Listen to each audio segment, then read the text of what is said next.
further ado, let's begin the reveal. Here are the tournament brackets from the NCAA and its corporate champion, AT&T 5G.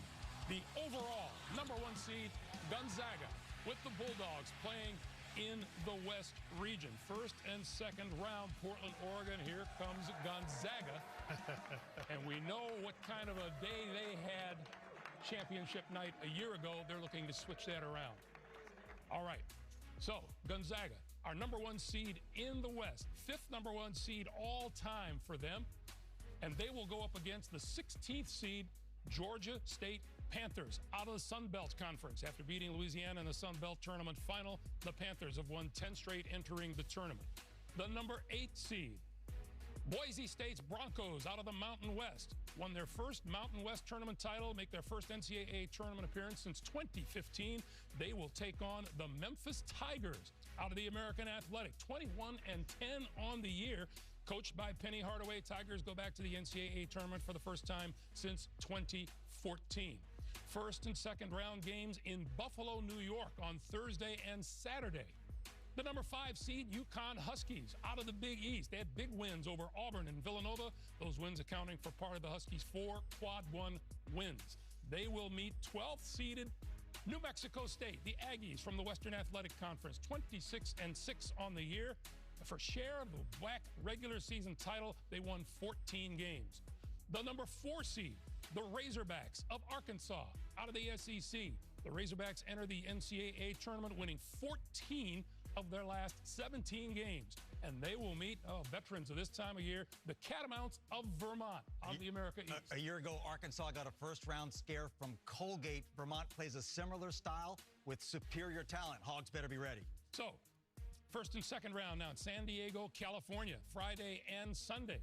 The 6th seed out of the SEC, second team out of the SEC, is the Crimson Tide of Alabama. Jaden Shackelford leads the Tide, averaging nearly 17 points a game. They will play the winner of the first 4 game in Dayton, Ohio.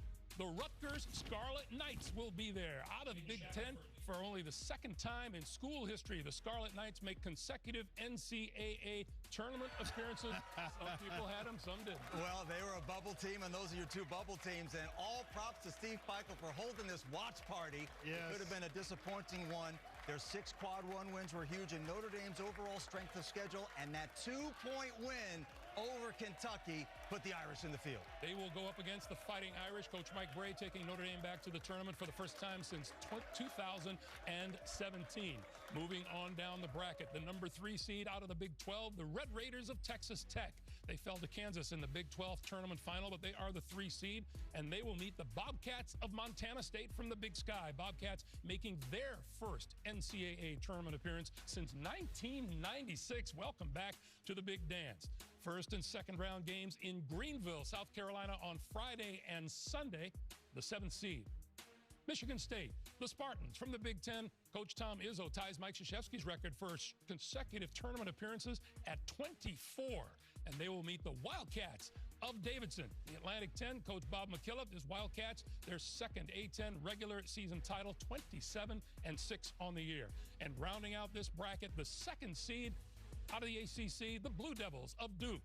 Coach Krzyzewski in his final season makes his 36th NCAA tournament appearance. Coach K, 97 NCAA tournament wins in his career. Yeah, and this team has championship ability, but the youth of this team has shown itself in some of its losses. That's going to be the question. Can they grow up enough each game they play in the tournament to handle some of the better teams if they advance? Meanwhile, who will they face? Out of the Big West, it'll be the Titans of Cal State Fullerton. They're picked to finish 8th in the preseason media poll. Titans won the Big West tournament title, knocking off top seed Long Beach State. So as we slide back up to the top of this bracket, Seth, what stands out to you? Well, first of all, that 8-9 matchup between Boise State and Memphis, that's a tortoise in the hare type of game.